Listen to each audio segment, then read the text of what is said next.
In this video, I'm about to compare Zapier and GoHighLevel.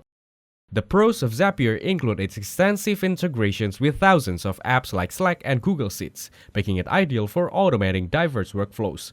Its user-friendly interface lets users create complex workflows, or zap without technical skills, and supporting conditional logic for tailored automations.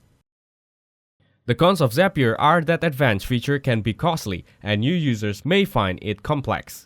Some integrations lack deep customizations. The pros of GoHighLevel are its all-in-one CRM and marketing tools for agencies, with built-in email, SMS, voicemail marketing, plus a funnel builder for lead generations, all in a single platform.